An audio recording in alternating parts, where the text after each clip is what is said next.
시청자 여러분 안녕하십니까. 2월 24일 증시전략센터를 시작합니다. 리비아 사태로 유가가 폭등하고 세계 증시가 폭락하는 가운데 국내 증시 역시 자유롭지 못합니다. 간밤 다우지수가 이틀째 100포인트 이상 급락을 했었고 또 유럽 각국의 증시도 나흘째 하락했었는데요.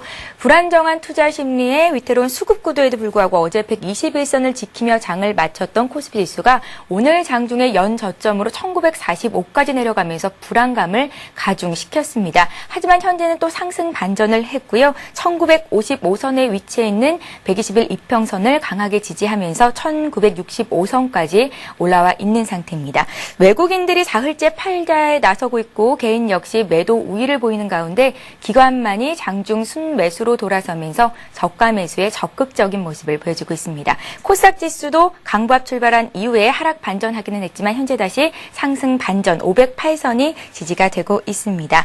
자, 증시전략센터에서는 1부와 2부 시간 모두 시청자 여러분들의 종목을 상담해 드립니다. 두 가지 참여 방법이 마련이 돼 있는데요. 무료 문자 번호인 013-3366-0110번 통해서 종목 상담 요청하실 수 있고요. 게시판에 글 올려주실 수 있습니다. plus.cntv.co.kr 인터넷 접속하셔서 와그라글 게시판에 종목 상담 요청하시면 와그라글 게시판에 올라온 종목 위주로 먼저 상담을 해드릴 테니까요. 여러분의 많은 참여를 부탁드립니다.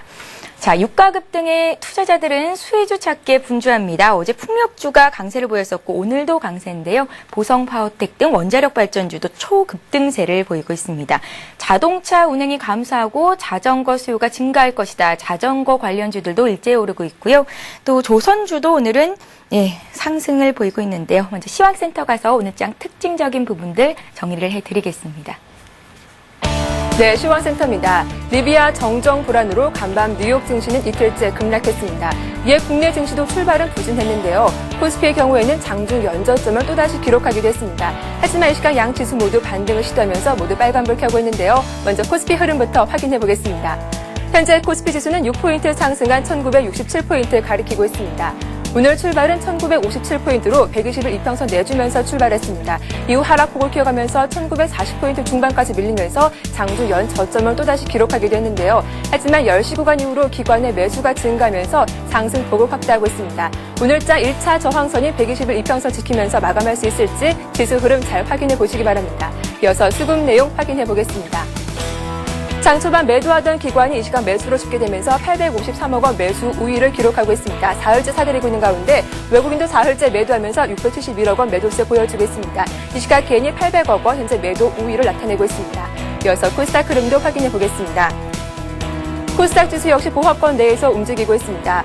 현재 상승하면서 0.9포인트 오른 508포인트를 가리키고 있는데요. 오늘 출발은 어제 종가를 소폭 상회하면서 507포인트로 상승 출발했습니다. 하지만 개장 이후 하락 전환하면서 503포인트까지 밀리기도 했는데요. 이 시각 기관과 외국인의 매수가 증가하면서 시초가를 만회하며 강보합권 내 움직이고 있습니다.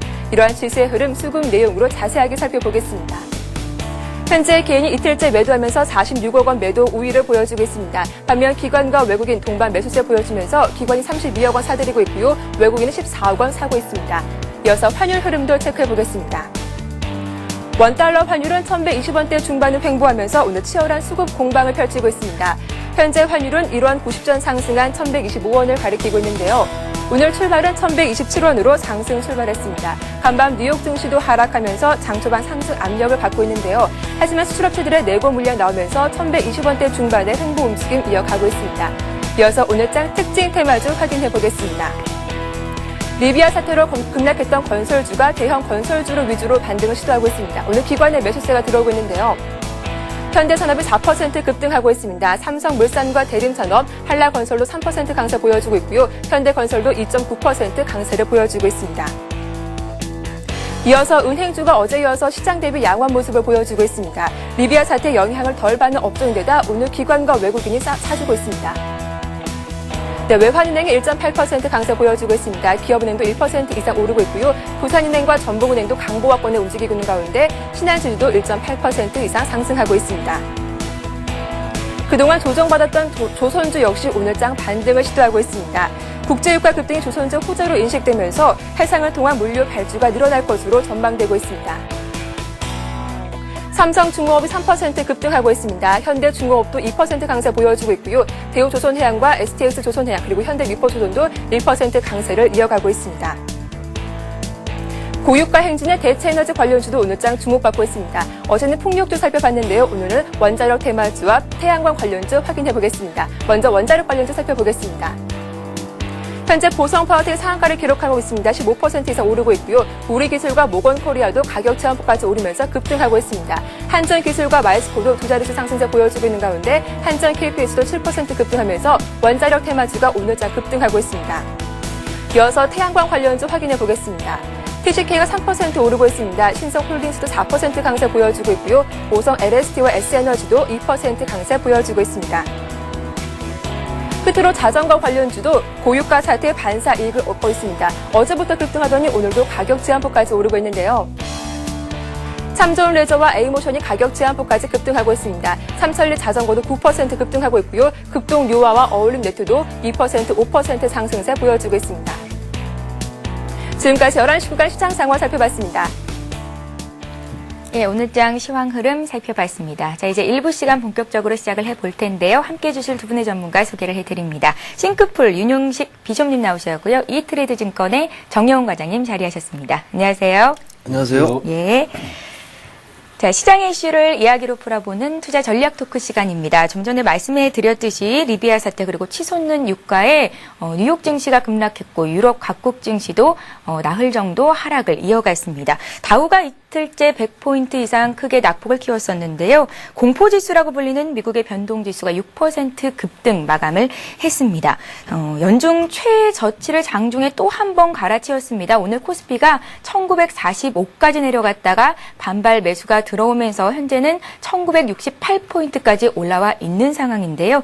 그간 너무 많이 빠졌었기 때문에 저가 매수가 유입되는 정도로 해석을 해보면 좋을지, 그럼 앞으로 시장은 조금 긍정적인 방향으로 바뀌는 건지 먼저 비숍님의 오늘장 흐름 어떻게 보시는지 좀 말씀을 들어보겠습니다. 네, 아무래도 글로벌 증시가 중동 사태 때문에 제일 중요한 부분은 불확실성입니다. 지금 이게 사우디라든가 다른 쪽으로 번지게 되면 우려하는 3차 오일 쇼크로 갈 수도 있는 그런 분위기가 형성이 되고 있기 때문에 그런 부분을 두려워하고 있습니다만은 우리 국내로 돌아오게 될 경우에는 사실상 국내는 이 사태가 이제 이렇게 본격화되기 전부터 매수세도 없고 살적목도 없고 방향성을 못 잡았거든요. 근데 오히려 이런 사태가 터짐으로 인해서 예를 들어서 유가가 상승으로 인한 반사 이익을 보게 되는 뭐 플랜트라든가 또 대형 건설이라든가 오늘 움직이고 있습니다만 뭐 그린 에너지 쪽이라든가 이런 쪽으로 방향을 잡아주는 측면에서는 괜찮다 이렇게 볼 수는 있어도요. 아무래도 전체적인 글로벌 증시 상황을 이렇게 볼 경우에 조정의 빌미로 제공이 되는 건 맞습니다. 단기간에 끝날 일은 아닙니다. 이미지가 계속 퍼지기 때문입니다. 이거는 이쪽이 리비아 사태가 마감이 돼도 옆으로 또 중국으로요. 어쨌든 물가 불안이라는 게 일어나고 있는 상황에서 터진 일이기 때문에 기필코 물가 인플레는 닥칠 수밖에 없고요. 이런 부분에 해당이 되는 금융주도 역시 움직이고 있는 걸 보시면 현재 패턴에서는 조심조심 여기 말씀드린 리비아 사태를 정점으로 한 물가 불안과 관련돼서 수혜가 되는 종목 쪽으로만 국한하시는 대응이 맞지 않느냐 이렇게 판단을 해보고 있습니다. 예, 불확실성에 조금은 쉬어가는 투자 전략이 맞겠다라는 의견으로 좀 해석을 해보겠습니다. 말씀하신 것처럼 유가 급등이 진정될 기미를 보이지 않는데요. 두바이유가 사흘째 100달러 선을 돌파했습니다. 비숍님께서는 단기간에 끝날 이슈가 아니다라는 말씀을 하셨는데 리비아 사태가 이제 사우디까지 확산이 됐을 경우에 문제가 가장 크게 벌어지는 거겠죠. 카다피발 3차 오일 쇼크까지 우려해야 할 상황이 아닌가라는 생각이 드는데요. 자, 유가가 배럴당 147달러까지 폭등했던 2008년도 석유파동 때 과연 주식시장이 어떻게 움직였었는지 과거와 비교했을 때 우리가 어떤 대응 전략을 짜 가야 하는 건지 정여훈 과장님의 의견을 좀 여쭙겠습니다. 예, 과거 사태하고 지금하고 좀 틀린 점이 있는데요. 그 1차, 2차 오일 쇼크라고 했었던 때는 여러분들이 알다시피 1970년대에 있었던 내용들입니다. 그때 당시하고 지금 상황하고 많이 틀린 것들은 어떤 거냐면은 그때는 이제 그 전 세계적인 소규모의 이제 메이저 집단들이 유가 시장을 좌지우지하고 있었고, 그다음에 오펙 산유국이라고 하는 그 오펙 국가들이 그 석유 자원들을 국유화를 하는 그런 과정에서 석유를 무기화하는 자원을 무기화하는 그런 과정에서 좀 그 금수 조치 같은 것들 극단적인 상황들을 그 전 세계 시장에다가 그 전 세계 시장에다가 좀 공포를 하면서 그 쇼크라는 단어가 붙었는데요. 쇼크라는 단어가 붙게 된다라고 하는 거는 석유가 공급이 안 돼가지고서 석유를 살 수 없는 그런 상황들이 이루어지기 때문에 쇼크라고 하는 그런 단어가 붙습니다. 그렇지만은 지금 현재 상황으로 봤을 때 3차 오일 쇼크가 일어날 가능성은 상당히 좀 적다라고 생각을 하고 있습니다. 왜 그러냐면은 2차 오일 쇼크 때 이란이 지금 전 세계 석유 시장에서 차지하는 비중이 한 15% 정도 됐었는데 현재 그 리비아 사태 같은 경우에는 약 전 세계 석유 시장의 2.2% 정도 됩니다. 그러고서 산유량이 한 120에서 150만 배럴로다가 예측이 되고 있는데요. 사우디아라비아에서 지금 그 설비로다가 유효 설비로다가 미리 만들어 놓은 설비 능력이 한 400만 배럴 정도 됩니다. 그렇기 때문에 리비아 사태가 더 악화가 된다라고 하더라도 그만큼 사우디아라비아라든지 아니면은 다른 중동 국가에서 그만한 석유를 생산을 할 수가 있고, 그다음에 지금 전 세계 석유 메이저 업체들이 그 재고량들을 상당히 많이 가지고 있는 그런 상황입니다. 그리고 미국 같은 쪽에서는 전략 비축유라고 해가지고서 몇억 배럴의 그런 지금 어마어마한 양의 석유를 비축을 하고 있는 그런 상황이기 때문에 석유를 못 사는 그런 리비아 사태 때문에 석유를 못 사는 그런 쇼크 같은 그런 사태는 나오기 상당히 좀 힘들다라고 이렇게 보시는 게 좋으실 것 같고요.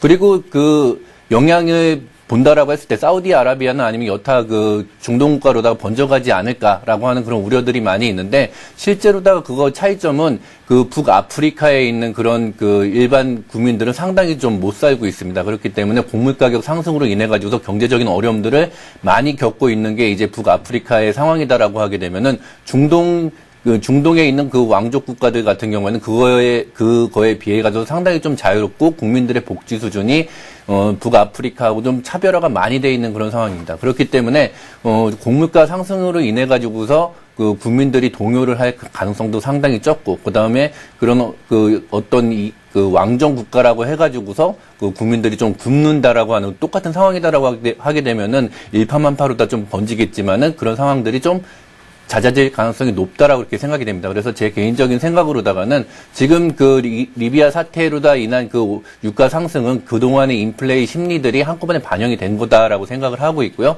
그리고 조만간 생각보다 아주 빠른 시간 내에 좀 정리가 되지 않을까 생각을 하고 있습니다. 예, 긍정적인 해석이시고요. 3차 오일 쇼크로까지는 발전할 가능성은 적다라는 말씀이셨는데, 한 가지만 좀 간단히 더 짚고 넘어가죠. 그렇다면 지금이 주식을 좀 사 담을 때라고 보십니까? 예, 좀 이따가 포트폴리오 교체 종목도 말씀을 드리겠지만 예. 지금 현재 상황은 상당히 좀 매수하기 좋은 적기다라고 생각을 하고 있습니다. 비쇼님의 의견도 여쭤봐야겠죠. 자, 얼어붙었던 투심이 이제 시장에 대한 공포로 바뀌고 있는데, 이렇게 당황스러운 시장에서 전문가들은 과연 시장에 어떻게 대응하는지 알고 싶고요. 정여운 과장님과 같은 의견이신지 먼저 좀 들어보겠습니다. 시장이 반등을 빠른 시간 내에 할 수 있을까요? 네, 반등이 시작되면 빠른 시간에 할 수 있을 것이고요. 예. 기회라고 볼 수 있습니다. 근데 다만 어떤 그 내용 자체의 문제인데요. 개인적으로는 좀 이상한 얘기 같습니다만 오히려 중동 사태가 터지니까 투자하기가 좀 더 용이해지는 느낌을 받습니다. 이유는요. 그 이전엔 전체적으로 뭐 이슈가 없다 보니까 매수세가 없어서 뭘 사야 되는지 어디까지 밀고 가야 하는지 좀 불편했었는데요. 예. 오히려 이제 오일이라든가 인플레이션이라든가 이런 부분으로 가닥을 잡아주니까 매수하기도 더 좋고요. 말씀하신 대로 쌉니다. 정말로 싸고 저평가 상태이기 때문에 손대기는 굉장히 좋은 상태가 아니냐 싶은데, 저도 역시 3차 오일 쇼크까지 번진다는 건 너무 빠른 생각이라고 생각을 합니다. 그러나 여러 가지 부분으로 올 때 이런 부분이 앞에 이제 걸려 있기 때문에 일단은요, 오일이라든가 인플레이션과 관련된 종목 쪽으로 이렇게 접근하시는 게 낫겠다는 판단을 해보는데, 조금 용감하시다면 저가 매수를 하면서 이렇게 접근하셔도 되고요. 여러 가지 종목별로는 사실상 어제부터 나아지고 있는 것이 이제 분명히 보이고 있습니다. 예, 집중할 수 있는 업종, 종목을 선별할 수 있는 기회다라는 말씀이셨는데요. 정말 두 분의 전문가께서 말씀하신 것처럼 시장이 빨리 회복이 될 수 있었으면 좋겠다라는 희망을 가지면서 오늘 투자 전략 토크 시간은 여기서 마치겠습니다. 자, 이제 본격적으로 두 분의 전문가가 종목 배틀을 펼치는 시간을 이어가겠습니다. 먼저 윤용식 비숍님께서 오늘까지 들고 계신 종목들은 어떤 종목들이 있는지 수익률 확인을 해보죠. 예, 비숍님의 종목들 지금 화면 통해서 확인을 하고 계십니다. 4가지 종목을 그대로 들고 가시는데요. 셀트리온 제약이 22% 넘는 수익률을 기록하고 있습니다. 어제 종가 기준의 수익률이 지금 화면에 나가고 있는 거고요. 지난주보다 수익이 줄기는 했지만 코스피 조정에 비하면 선방했다라는 평가를 내릴 수 있겠습니다. 셀트리온 제약 같고요. 차 부품주 한라공조 지난주 신규 종목이었는데 한 주 만에 4% 넘는 수익을 기록했습니다. 리노공업은 우리가 매수한 가격 부분에서 큰 변화가 없었고요. 다만 한 가지 다우기술이 손절가 이탈이 됐는데도 불구하고 포트에 담아가시는 이유는 잠시 뒤에 들어보도록 하겠습니다. 비숍님께서 오늘 한 종목 매도를 하시는데요. 탄력 둔화로 경롱을 파십니다. 2월 10일에 3,800원에 매수가 됐었고요. 마이너스 4% 정도의 등락률을 기록했습니다. 자, 비숍님께서 들고 계신 종목 중에 1위와 2위를 기록하고 있는 종목들 차트를 통해서 좀 더 자세히 들여다보겠습니다. 셀트리온 제약이 12월 9일 매수한 이후로 꾸준한 상승세를 보여줬는데요. 코스피 코스닥 지수가 조정받았음에도 불구하고 견조한 상승을 이어갔습니다. 수익은 22% 이상 나고 있습니다. 2위 종목도 보겠습니다. 지난주 매수가 됐던 한라공조인데요. 한 주 만에 수익이 4.5% 났습니다. 요즘 장에서 이렇게 수익 내기가 참 어려운데 비숍님의 예상이 적중을 하셨군요. 앞으로의 주가 흐름도 기대를 해보겠습니다. 비숍님. 네. 제가 제일 궁금한 종목이 다우기술이거든요. 먼저 네. 좀 봐주세요. 예, 다우기술 말씀드리도록 하겠습니다.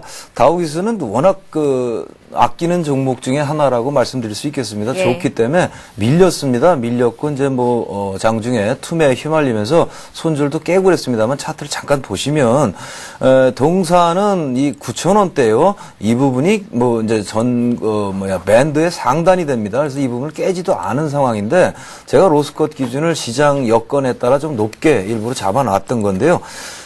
웬만하면은 그 로스컷 기준을 깨지는 않을 텐데 시장이 이미 아시는 대로 웬만치가 않았기 때문에 덩어리가 큰 어떤 그런 안정적인 대형주를 제외하고는 등락폭이 커질 수밖에 없었던 투매 상황이었음을 아시면 됩니다. 현재 패턴을 보시면 지금 보시는 게 주봉인데요. 멀쩡하니 위에 지지선도 그냥 디스탱을 하고 다시 반등하는 거 볼 수 있는데 그러므로 현재 전체 시장이 밀렸다라고 이렇게 생각을 하고요. 그대로 버티고 넘어가는 게 낫겠다고 봅니다. 동사의 값어치라는 부분은 여러 가지로요.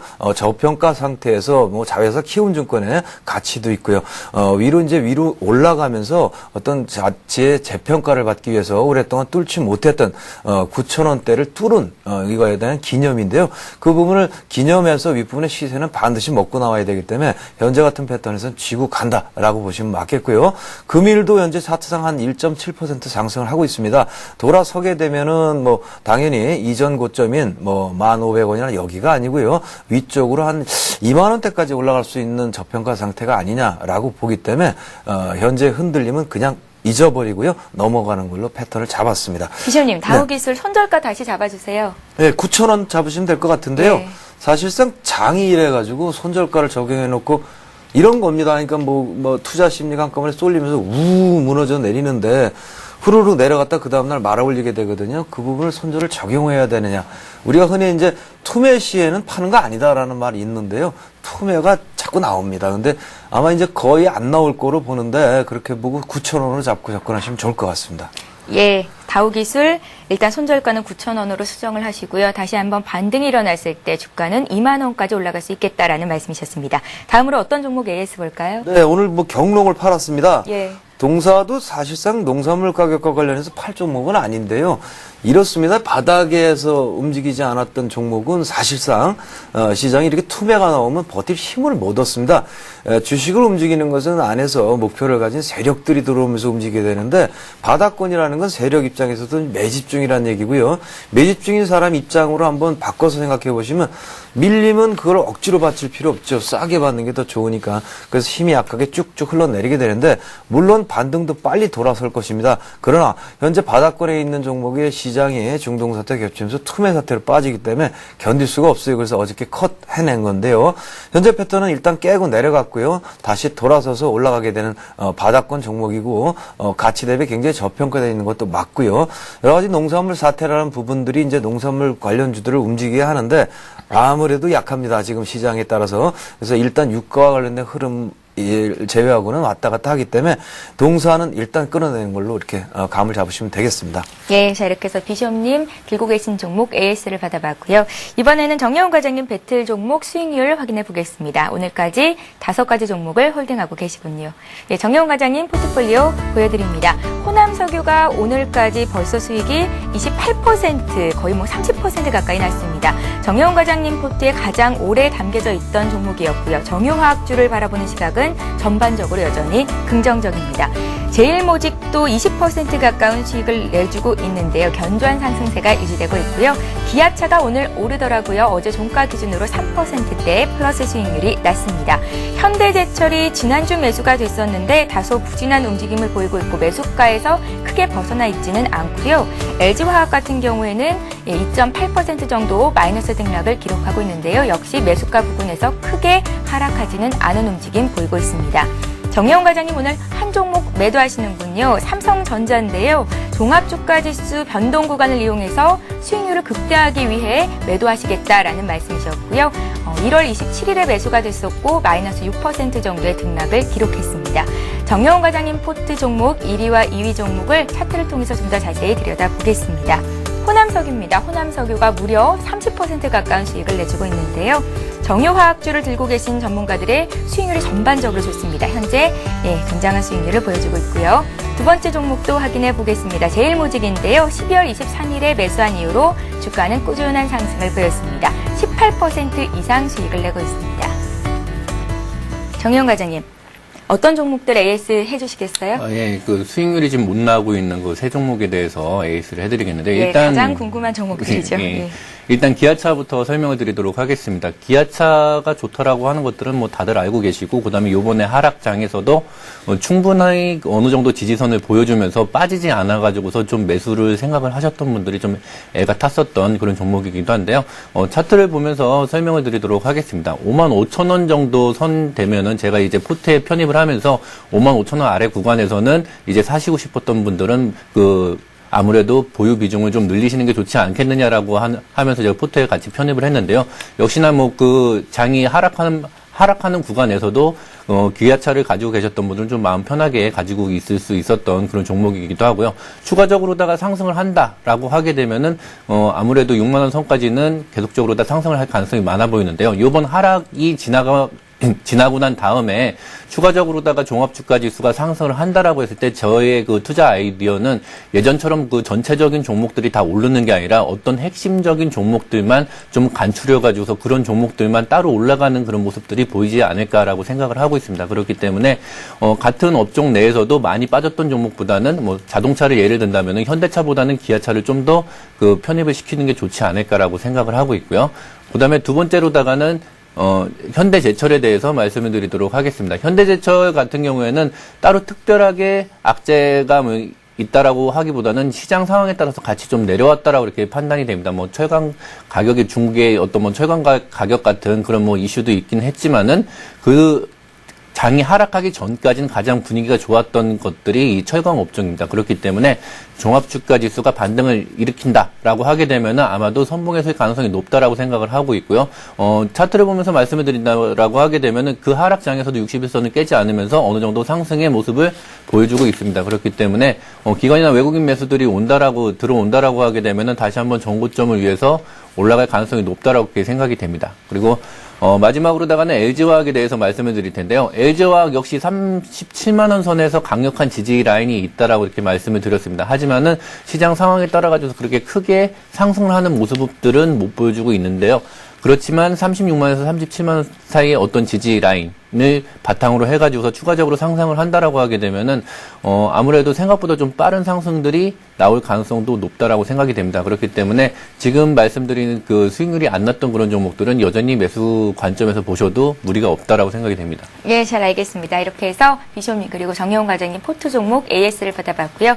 자, 이제 신규 종목 배틀을 시작해 보겠습니다. 비숍님께서 두 종목, 정여운 과장님 한 종목 들고 나오셨는데 시장이 이제 어느 정도 바닥을 잡고 위쪽으로 올라갈 가능성이 있겠다. 있다. 두 분의 의견에는 변함이 없었습니다. 그렇다면 이 시점에서 어떤 종목으로 또 얼마나 수익을 거둘 수 있을지 많은 분들 궁금해하실 것 같은데요. 먼저 비숍님의 두 종목부터 얘기를 들어보겠습니다. 네, 저는 일단 그 물가 인상이라든가 여러 가지 복합적인 요소를 고려해서 종목 두 개를 가져왔습니다. 첫 번째는 삼성화재가 되겠습니다. 동사는 뭐 지금 분위기로 봐서 유가도 또 오르고 있고요. 아무래도 이제 두바이유도 100불 넘었고 북해 브렌트유도 뭐 110불이 넘었습니다만 이제 서브섹터 중진료도 곧 100불을 넘어갈 거고요. 이런 분위기라면 더욱더 뭐 투기 세력도 몰릴 거고요. 인플레이션 우려는 계속 나올 수밖에 없기 때문에 지난달에 금리 동결됐습니다만은 3월달에 금리 오를 것입니다. 그렇게 볼 수밖에 없고요. 따라서 금융이나 뭐 은행, 뭐 생보사 뭐 이렇게 따지는데요. 현재는 저는 삼성화재를 가져왔습니다. 차트를 잠깐 보시면요.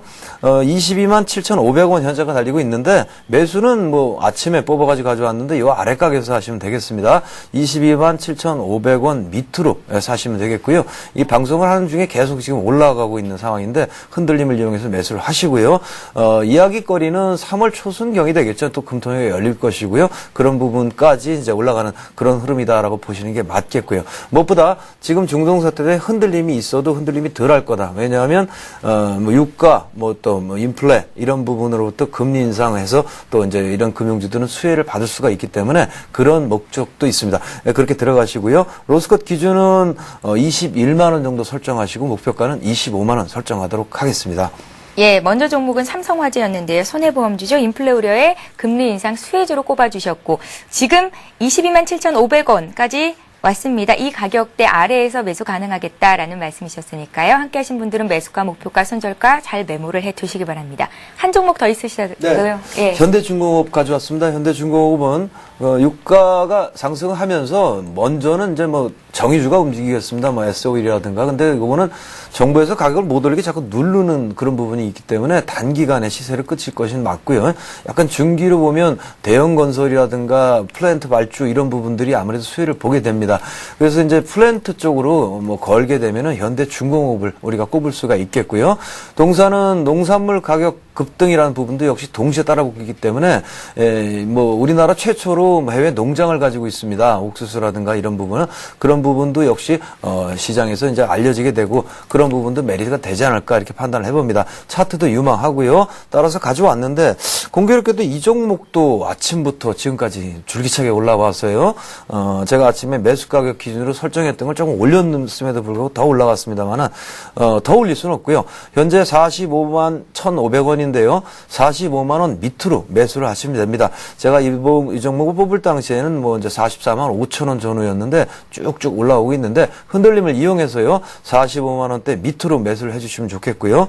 로스컷 기준은요. 42만 원 설정하시면 될 것 같고 목표가액은 52만 원 정도 설정하시고 접근하시면 역시 이 종목도 중동 사태 불안하기 때문에 그런 부분과 해당이 되는 쪽으로 안전성과 수익성을 겸비한 그런 추천이라고 말씀드릴 수 있겠습니다. 예, 현대중공업이 현재 2% 가까이 급등을 보이고 있는데요. 이 가격대가 아니라 45만 원 선 밑쪽에서 잡아보자라는 말씀이셨습니다. 체크 잘 해두시기 바랍니다. 자, 이렇게 해서 비숍님의 종목은 삼성화재에 이어서 현대중공업이었고요. 자, 이번에 정혜원 과장님 신규 종목 배틀 들어봐야 할 텐데 제가 오늘 장이 시작하고 나서 항공주를 좀 봤거든요. 반등이 나오나 싶었는데 항공주가 그래도 대한항공이 2%대 반등, 아시아나항공은 역시 3% 정도 오르고 있더라고요. 단기간에 주가가 너무 많이 빠져서 지금 사야 되는 것 아닌가라는 생각을 해봤는데 역시나 정혜원 과장님 오늘 아시아나항공 들고 나오셨습니다. 근데 왜 대한항공이 아닌 아시아나항공을 보시는 건지 얘기를 더 들어볼게요. 예, 아무래도 대한항공하고 아시아나항공하고 둘이 똑같다라고 하는 그런 측면에서 봤을 때 아시아나항공 같은 경우에는 여전히 그 대한통 매각이라고 하는 그 장점 메리트가 하나 더 있습니다. 그렇기 때문에 단기간에 그 하락했던 그런 폭들을 회복을 할 때 훨씬 더 빠르게 움직일 모멘텀이 있다라고 이렇게 보시면 될 것 같고요. 그리고 뭐 모두에서 말씀드렸다시피 그 유가 상승이 어느 정도 이제 그 오일 쇼크까지는 가지 않고 금방 좀 진정이 되지 않을까라고 한다라고 하게 되면은 특히나 이제 항공주 같은 경우에는 유가가 상승을 한다라고 하더라도 유류 할증료라고 하는 그런 측면에서 장기적으로 다 그 비용을 전가를 시킬 수 있는 그런 방법들이 있고요.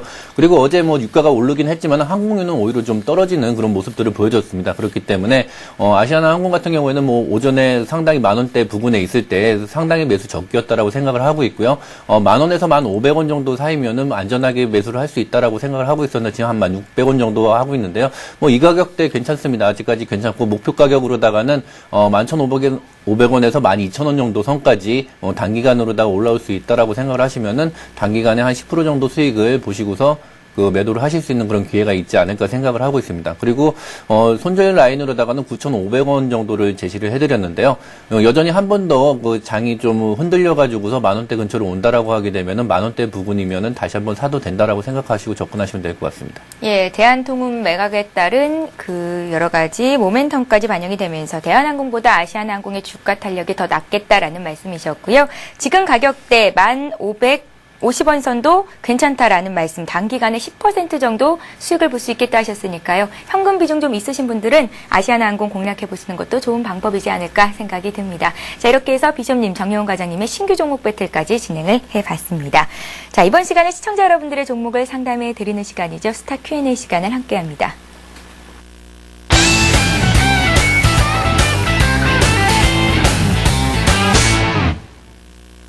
예, 스타 Q&A 시간입니다. 무료 문자 번호인 013-3366-0110번으로 무료 문자 신청하실 수 있고요. 또 한 가지 참여 방법이 있는데요. 와글와글 게시판에 종목 상담 요청하실 수 있습니다. 참여 방법을 좀 더 자세히 설명해 드리겠습니다. 그동안 보유하신 종목 상담받기 어려워서 속상하셨다고요? 서울경제TV가 샘플러스와 함께 더 빠르고 더 확실하게 시청자 여러분의 종목을 진단해 드립니다. 지금 바로 샘플러스 홈페이지 와글와글 게시판을 클릭해보세요. 종목명, 매수가, 비중, 구체적인 내용을 게시판 댓글로 남겨주시면 끝! 궁금한 투자 정보를 전문가로부터 더욱 간편하고 빠르게 상담받으실 수 있습니다. 이제 샘플러스 와글와글과 함께하세요. 당신의 수익률에 힘이 되어드리겠습니다. 예, 와글와글 게시판에 종목 상담 요청하시면 먼저 상담을 해드리고 있는데요. 이렇게 종목 상담 요청하시면 화면 왼편을 통해서 내가 보낸 글 확인하실 수 있습니다. 글도 확인해 보시고 종목 상담도 받으시고 책 선물도 받아가실 수 있는 기회니까요. 여러분들의 많은 참여를 부탁드리겠습니다. 자, 이제 와글와글 게시판을 통해서 들어온 종목부터 상담을 시작해 보겠습니다. 오랜만에 녹십자가 들어와 있는데요. 지난해 4분기 어닝 쇼크 수준의 실적을 발표를 했었는데 지난 한 해를 놓고 보면 사상 최대 실적이었다고 하더라고요. 녹십자를 13만 500원에 15% 가지고 계시다고 손절가 알려주십시오. 추진력이라는 닉네임으로 문의를 하셨는데요. 비신님 의견 여쭙겠습니다. 네, 녹십자는 뭐 너무 잘 나갔기 때문에 우리가 기저효과 때문에 역성장 이런 말이 나옵니다. 뭐 어떤 돌발적인 이슈에 의해서 매출이라든가 수익이 많이 늘었다가요. 그리고 우리 뭐 추석 대목 장사하시는 분들 지나고 나면 조금 그렇게 되긴 해도 그 가게가 망하지 않잖아요. 그러니까 계속해서 그걸 토대로 이제 더 성장해 나가게 되는데 녹십자도 향후에 그렇게 할 것입니다만 일단 시장 쪽에서는 그 부분에 대한 우려감으로 줄줄줄 흘러내리고 있습니다.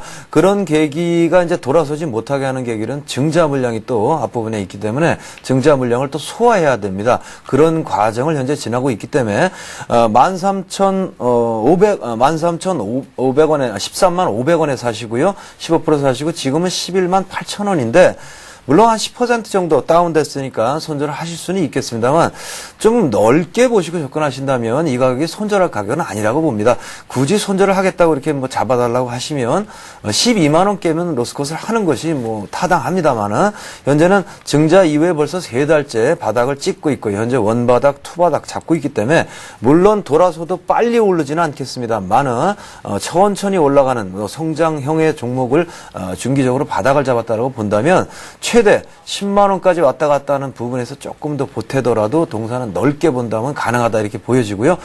필요 없다, 나는 넓게 보는 거 싫다 이렇게 하신다면 12만 원이 커버됐을 때 일단 끊어내시면서 손절을 하시면 될 것 같습니다. 비숍님, 비중이 네. 15% 정도신데 이쯤에서 추가 매수는 어떨까요? 지금은 곤란하고요. 동사의 흐름은 이제 11만 원대가 바닥이 아니거든요, 사실은. 그러니까 뭐 통상 좀 더 깊은 바닥을 찍게 되니까 10만 몇천 원 이렇게 떨어지게 됩니다. 이제 보통이요. 그래야 매수세가 들어올 거 아니겠어요? 그러니까 그런 부분에서 같이 추가 매수를 하시면 저는 좋겠다 이렇게 판단해 보고 있습니다. 예, 녹십자 길게 보면 지금 당장 매도할 필요는 없겠다라는 비숍님의 의견이셨습니다.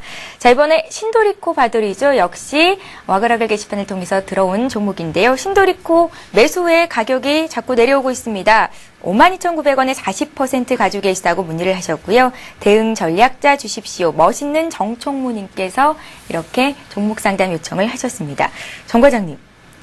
일단 신도리코는 대표적인 고배당주잖아요. 예, 그렇죠. 예, 그 배당락일 이후로 주가가 굉장히 많이 떨어졌는데 언제쯤 다시 수급이 좀 들어올까요?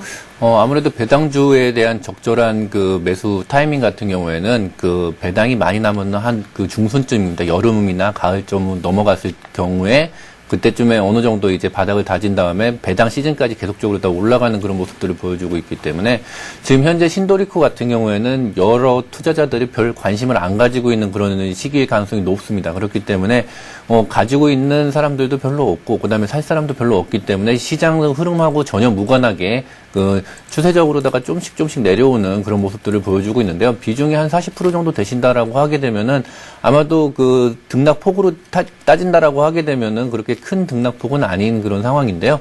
이거를 지금 현재 계속적으로 다 들고 있다라고 하더라도 어느 단기간에 수익을 많이 낸다거나 아니면 중장기적으로다가 올라간다라고 하는 그런 보장은 없는 그런 상황입니다. 아마도 이 정도 5만 원대는 깨지 않는 한 5만 2천 원 선에서 계속적으로 다 횡보를 할 가능성이 많다라고 이렇게 보여지기 때문에요. 이 종목을 가지고서 기회비용을 좀 살려가지고서 다른 쪽으로 한다라고 하게 되면은 이제 저희 가 제시를 해드리는 포트폴리오 종목이다라고 하든지 아니면은 이제 낙폭 과대된 종목으로다가 이제 갈아타시는 것들이 괜찮으실 것 같고요. 만약에 뭐 계속적으로다가 배당을 노리고서 보유를 하신다라고 하게 되면은 그 가격 폭이 그렇게 등락이 크지는 않을 것 같습니다. 그렇기 때문에 좀 신경을 안 쓰시고서 계속 두시면은 종합주가 지수가 회복이 됨에 따라서 좀 한 발 늦게 다시 또 회복이 되지 않을까 생각이 됩니다. 예, 느긋한 투자를 하신다면 좀 더 기다려도 괜찮겠다라는 말씀이셨는데요. 비중이 꽤 많으시니까요. 잘 한번 참고를 해보시기 바랍니다. 자, 신도리코에 이어서 이번에도 역시 와그라글 게시판에 파트론이 종목 상담 요청 들어와 있습니다. 파트론 매도 시점을 놓치고 신나게 주가가 내려오는군요. 라고 본인께서 좀 판단을 하셨는데요. 지금 팔아야 하는 겁니까? 라고 남기셨고 21,200원에 10%를 가지고 계십니다. 비숍님, 네. 일단 수익을 좀 보고 계시거든요. 예. 스마트폰, 태블릿, PC 수혜주다라고 알고 있는데 어떤 내용들이 있습니까? 맞습니다. 뭐 예. 휴대폰 안테나라든가 뭐 카메라 그 부품이라든가 이런 거 만들기 때문에 수혜주 맞고요. 그런 부분이 주가의 일생을 보면은 끝이 날 때 그냥 끝나지 않습니다. 윗부분에서 이제 조금 조정을 하고 오버슈팅이라는 흔히 말하는 불꽃놀이라는 과정을 거쳐야 주가 이제 일생이 끝나기 때문에 아마 이 불꽃놀이 오버슈팅 시세를 노리고 들어가셔서 예상대로 올라갔다가 지금 쭈루루 흘러내려서 거의 이제 매수가 근처로 내려오고 오셨기 때문에 그냥 그 객관적으로 볼 땐 수익 중이시지만 이분 입장에서는 아유 김이 다 새버린 그런 상황이 아니라 이렇게 판단을 해봅니다. 차트를 보면요 윗부분에서 이렇게 쌍봉을 만들면서요 네크라인을 지지하고 있기 때문에 현재는 뭐 이제 잘라내는 건 의미가 없고요. 윗부분의 이야기로만 딱 나눠서 한다면 바닥권이 내려온 거죠. 그래서 다시 한번 시장만 살아준다면 동사가 이렇게 반등을 할 수 있는 여력이 있고요. 처음부터 노렸던 시세가 아마 2만 7, 8만 원까지의 오버슈팅 시세가 아니었나 이렇게 판단을 해보고 있습니다. 일단 그거를 끊어주는 게 좋으셨는데요. 타이밍이 지나간 얘기가 돼버렸으니까요. 여기서는 다시 출발점에 온 이상 매수 가격을 깨지 않는 한도라면 쥐고 가시는 게 옳습니다. 그래서 시장이 바닥 찍고 다시 반등을 하게 되면 또 시세를 낼 거니까요. 그때 두 번째는 윗부분에 2만 6, 7천 원까지 시세를 노려보시고요. 이번엔 또 가다가 또 시장이 돌바락제로 밀린다 그러면 이번엔 놓치지 마시고 끊어내시도록 이렇게 하시는 게 더 좋지 않겠나 이렇게 판단을 해봅니다. 해봅니다. 예, 알겠습니다. 시장이 조정을 받으면서 현금화하고 계셨던 분들 이제 종목을 살 때가 아닌가라는 판단을 하고 계신 것 같습니다. 오늘 매수하고 싶습니다. 의견 주십시오라는 문자 종목 상담 요청이 굉장히 많이 들어오고 있는데요.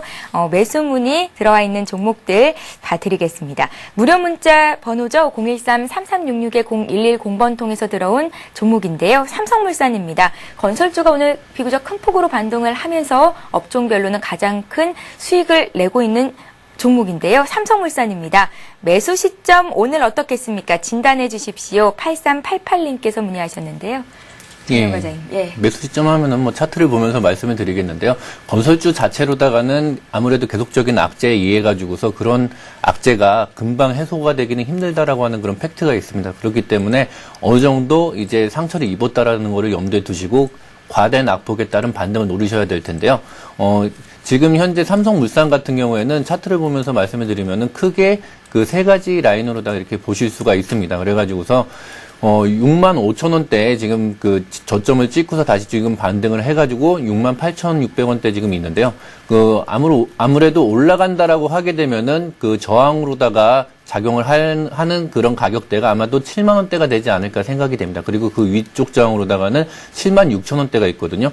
그렇다라고 하게 되면 지금 현재 삼성물산을 매수를 하고 싶다라고 하시게 되면은 7만 원대 근처에서 사신다라고 하게 되면은 아무래도 7만 원대에 있는 저항을 뚫고서 올라가야 되기 때문에 생각만큼 그렇게 수익을 얻기가 좀 힘드실 가능성이 높습니다. 그렇기 때문에 시장 상황에 따라 가지고서 지금 현재 상황으로 보면은 65,000원에서 7만 원대에 어느 정도 박스권을 이룰 가능성이 높아 보이기 때문에 65,000원 부근에 한 66,000원에 65,000원 정도로 다 가격이 내려간다라고 하게 되면 그때 매수 타이밍을 잡는 게 좋지 않을까 생각을 하고 있고요.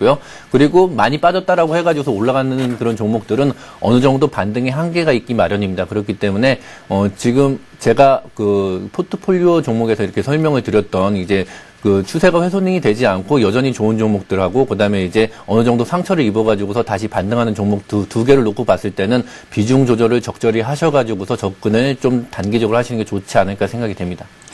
예, 잘 알겠습니다. 삼성물산에 대한 의견 들어봤고요. 자, 이번에도 역시 무료 문자 통해서 들어온 종목인데 한빛소프트 봐드리겠습니다. 게임주인데 오늘 10%나 급락을 하는군요. 4,235원 선에서 오늘 거래가 되고 있고요. 한빛소프트 신작 게임이 인기가 많다고 하는데 이렇게 급락하는 오늘 매수하면 어떻겠습니까? 매수가 알려주십시오. 6058님께서 문의를 하셨습니다. 네, 매수가라는 건 지지 라인을 이제 여쭤보시는 것 같은데요. 4,200원이 지지선입니다. 그래서 이제 4,200원에 받으면 되겠느냐라는 이런 뭐 반문이 나오겠는데 예. 저는 주식을 살 때 이렇게 말씀드리고 싶습니다. 앞부분에 빠졌기 때문에 싸졌으니까 내가 산다라는 개념보다는 내가 사고 나서 얼마나 순탄하게 많이 오를 수 있느냐를 계산하면서 들어가는 게 낫지 않나 싶거든요. 차트를 잠깐 보시면 자, 앞부분에 이렇게 급락이 있다는 것은 우리 지금 의뢰하신 분처럼 이 정도면 사도 되지 않겠나라고 미리 들어간 사람들 다 물렸다는 얘기거든요. 그 사람들이 이게 반등을 하면 쏟아낼 건 뻔한 얘기고 올라갈 때 굉장히 불편한 흐름이 나올 가능성이 높기 때문에 그들에 대한 손절이 나올 수 있도록 흔들어주고 또 꺾어주고 하는 이런 복잡한 과정이 있을 것입니다. 이런 과정을 좀 다 보고요. 내가 산 다음에 이런 과정을 겪으면 아무래도 식욕도 떨어지고 하시니까요. 좀 지나고 나서 천천히 들어가도 되지 않겠나 이렇게 판단을 해보거든요. 넓게 보면 바닥입니다. 게임주라는 것은 그동안 적자도 나고 뭐 안 좋았었는데 삼국지천이라는 게임이 나온 모양입니다. 인기가 있고 뭐 재미가 있을 거고 신작 게임이 기대가 되니까요. 바닥을 탈출하는 흐름은 맞기 때문에 이와 같이 터닝하는 부분의 교란은 좀 피하시고요. 이게 끝나고 상향하는 거 맞아. 그럼 들어가셨으면 어떻겠나 이렇게 판단을 하고 있습니다. 예, 알겠습니다. 자, 이번에 역시 무료 문자 통해서 들어온 종목 코라홀딩스 봐드릴 텐데요. 코라홀딩스 매수가가 6,050원이십니다. 비중은 30% 정도로 적지 않으시고 매수가까지 주가가 다시 올라올 수 있겠습니까? 아니면 이쯤에서 손절을 해야 되는 건지 알고 싶습니다. 4726님께서 문의를 하셨는데요. 손실을 꽤 많이 보고 계시거든요. 정용 과장님, 진단 좀 잘 해주십시오.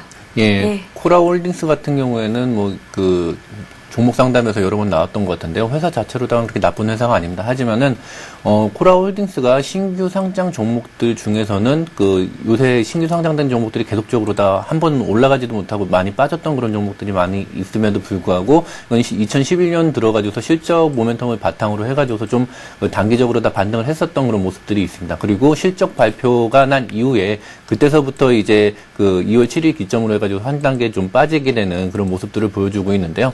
차트를 보면서 설명을 드린다라고 하게 되면 실적 발표 이후로다가 이런 식으로다가 지금 N자형 하락을 보여주고 있기 때문에 적어도 전에 저점이 이제 4,600원이나 700원 정도 선은 깨지 않을 가능성이 높습니다. 그렇다라고 하게 되면은 추가적인 하락폭은 좀 있다라고 하지만은 그 정도가 저점이다라고 생각을 하게 되면은 아마도 그 저가 매수세가 들어올 가능성이 있다라고 생각이 되거든요. 하지만은 코라홀딩스 같은 것들은 이제 그 개인들만 좀 관심을 가지고 있고 기관이나 외국인들이 관심을 갖기에는 상당히 좀 아무래도 좀 덩치가 적다라고 할까요? 좀 관심을 갖기에는 좀 어려운 그런 종목이다라고 생각을 하시면 될 것 같습니다. 그렇기 때문에 반등을 한다라고 하더라도 하셨던 것보다 속도가 좀 느릴 가능성이 높고요. 그다음에 5,500원 정도의 어떤 저항선을 가지고서 그 안에서 좀 좁은 박스권을 왔다 갔다 할 가능성이 높습니다. 그렇기 때문에 가격상으로 봐가지고서는 손절을 하신다라고 하게 되면은 뭐 이제 또 빠른 종목으로 다 갈아타시는 그런 생각에서 손절을 하실 텐데 뭐 따로 종목들이 안 보이신다라고 하게 되면은 지금 현재 상황에서는 그냥 보유하고 계시는 것도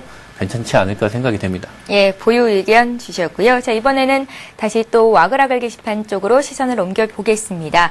plus.cntv.co.kr 인터넷 접속하셔서 와그라글 게시판 클릭하시면 종목 상담 요청하실 수 있는 란이 마련이 돼 있는데요.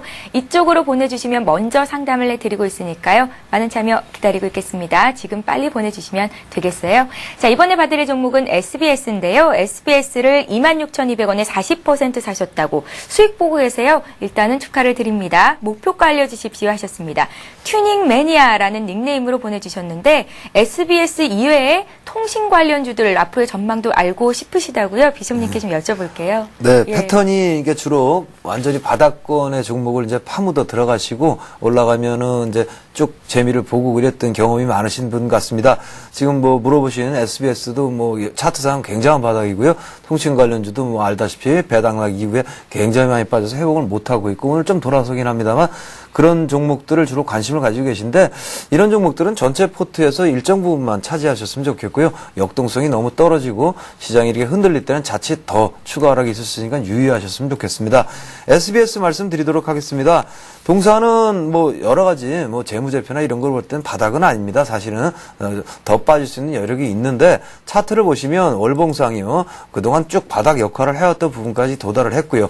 우리로 하여금 기대를 막 갖게 만듭니다. 자, 이 지점에서는 이렇게 많이 급등을 했지 않았냐. 이제 수익도 턴어라운드 되고 올해는 흑자 전환이 뭐 확실시 된다라는 얘기도 있고요. 이런 부분 때문에 들어가게 되는데 현재는 바닥권에서 더 바닥권 아래에 내려가 있기 때문에 적어도 29,000원을 회복하기 전까지는 적어도 추세가 전환해서 올라간다고 볼 수는 없습니다. 따라서 바닥권에 40%를 넣어놓으시고요. 올라가고는 있습니다만은 어디까지 올라간다라는 건 일단 제한적으로 29,000원까지밖에는 말씀을 못 드리고요. 지금 비중이 너무 높습니다. 따라서요. 일단 올라가시면 29,000원을 뚫지 못한다면 일단 전량을 처분해 주시는 게 맞지 않나 이렇게 판단을 해보고요. 29,000원, 3만원을 넘어간 다음에 다시 재매수를 하셔서 레이스를 하셔도 좋지만 그 아래쪽에서는 이 아래 26,000원대 바닥이 진정 바닥은 아니다라고 보시는 게 맞을 것 같아요. 따라서요, 좀 조심스럽게 행동을 하실 필요가 있고요. 싸다는 이유로 마음 편히 이렇게 있을 수는 없는 종목이 아니라 판단을 해봅니다. 통신주들 같은 경우에는 배당에 어떤 영향이 좀 있고요. 그런 부분으로 뭐 하염없이 흘러내렸는데 이런 경우에 누가 불만 붙여주면 되는데요. 어제랑 오늘 뭐 이렇게 보면 좀 불을 붙이는 게 나타납니다. 돌아서고 있는데 현재 패턴에서는 일단 꺾이기 이전 상태까지 돌아서는 거는 맞습니다. 그러하기 때문에 무작정 들어가기보다는 적어도 3월 달이 지난 다음에 남들이 먼저 들어가서 돌려놓으면은 관심을 가지시는 게 어떻겠느냐. 뭐 패턴이 여러 가지가 있습니다만 너무 예단하고 생각하고 미리 바닥을 잡는 것보다는 조금 지난 다음에 한 걸음 늦게 들어가는 게 더 낫다. 이렇게 권고를 해드리고 싶습니다. 예, 와글와글 게시판에 종목 상담 요청이 이제 계속해서 좀 늘고 있는데요. 쪽집가이라는 닉네임으로 오늘 가입했다고 앞으로 많은 가르침 부탁드립니다 하셨습니다. 앞으로 증시전략센터가 꼭 도와드리도록 하겠습니다. 자, 이번에 007님께서 오늘 처음으로 문의를 해주신 것 같은데요. 유가 강세로 인한 대체 에너지 관련주들이 어제여서 오늘도 아주 잘 움직이고 있는 것 같습니다 하셨고, 원자력 관련주를 현재 시점에서 매수하고 싶은데 한전기술이라든지 한전 KPS를 지금 매수하는 건 어떻겠습니까? 라고 문의를 하셨습니다. 정혜원 과장님의 의견을 먼저 여쭙겠습니다. 근데 오늘 보니까요, 장동 변동성이 꽤 크게 나와서 투매에 가담하시는 분들도 있는 것 같고요. 어떻게 좀 대응이 잘 되겠습니까? 예, 지금 그 유가 상승으로 인해 가지고서 그 풍력이라든지 아니면 자전거라든지 원자력 관련주들이 어제서부터 많이 오르기 시작했는데요. 올라갔던 가장 큰 이유는 아무래도 단기 낙폭 과대에 따른 반발 매수입니다. 그렇기 때문에 이게 추세적으로 다 이루어질 가능성이 상당히 적다라고 보여지고요. 그다음에 특히나 이제 그 군에 속했던 그런 종목들은 영업이 계속적으로다가 좀 힘들어지고 있는 그런 상황들입니다. 그렇기 때문에 이런 유가 상승을 기회로 해가지고서 이 회사들이 단기간에 이렇게 그 턴어라운드 되거나 좋아진다거나 하는 그런 기대감들은 상당히 적을 거다라고 생각을 하고 있고요. 한전기술을 그 대표적으로 해가지고서 원자력 관련주들에 대해서 말씀을 드린다라고 하게 되면요. 작년 한 해는 원자력 관련주들이 상당히 좀 들떴다가 다시 좀 가라앉는 그런 해가 됐었는데요. 그 얘기는 뭐냐면은 우리나라가 원자력을 수출을 한다라고 하는 것들이 어떤 기업들이 잘해가지고서 되는 게 아니라 국가와 국가 간의 어떤 그런 더 큰 계약들로 인해 가지고서 원자력이 수출이 된다라고 하는 것들을 좀 깨닫는 그런 한 해가 되지 않았나 생각이 됩니다. 그렇기 때문에 그 11월 이후로다가 원자력 관련주들이 상당히 많이 빠졌고요. 한전기술 같은 경우는 차트를 보면서 보시면 알겠지만은 13만 원대에서 불과 3개월 만에 지금 한 7만 원, 8만 원대로다가 절반 정도 지금 50% 이상의 손실이 나오고 있는 그런 상황입니다. 그렇기 때문에 유가 강세를 기점으로 해가지고서 반등이 오늘 처음으로 일어났는데요. 차트를 보시면 9만 원대 상당히 의미 있는 지지와 저항선이 있습니다. 그렇기 때문에 지금 현재 그 반등을 통해 가지고서 올라갈 수 있는 최대 목표치가 아마도 9만 원 정도 선이 되지 않을까 생각이 됩니다. 그렇다라고 하게 되면은 원자력 관련주들은 오늘 하고 내일 정도가 된다라고 하게 되면 거의 한 3일 천하로다가 그 시세가 좀 끝나지 않을 거라는 그런 걱정이 있기 때문에 단기 매매에 좀 능하신 그런 분이 아니다라고 하게 되면은 이런 종목들을 좀 따라가시는 건 좀 힘들지 않을까 생각이 됩니다. 예, 정말 말씀하신 것처럼 용현비행 같은 경우는 풍력 기자재주로 분류가 되고 있잖아요. 장중 고점이 11% 상승이었는데 현재 2% 상승으로 굉장히 상승폭을 많이 줄였습니다. 장 대응을 잘 할 수 있겠다 하시는 분들만 접근하시는 게 맞겠다라는 의견이셨으니까요. 잘 한번 참고를 해보시기 바랍니다. 자, 이렇게 해서 일부 종목 상담 시간은 여기서 마쳐야겠습니다. 지금까지 싱크풀 윤용식 비숍님과 함께했고요. 또 이트레이드 증권의 정혜원 과장님이었습니다. 말씀 고맙습니다. 네, 2부에서도 여러분들의 종목은 계속 상담을 해드릴 예정입니다. 무료 문자 번호인 013-3366-0110번 통해서 요청하실 수 있고요. 또 먼저 상담 받고 싶으신 분들은 와글와글 게시판에 남겨주시면 되는데요. 플러스.센티비.co.kr 인터넷 접속하시면 되겠습니다. 자, 저희는 잠시 뒤 12시에 다시 오겠습니다. 고맙습니다.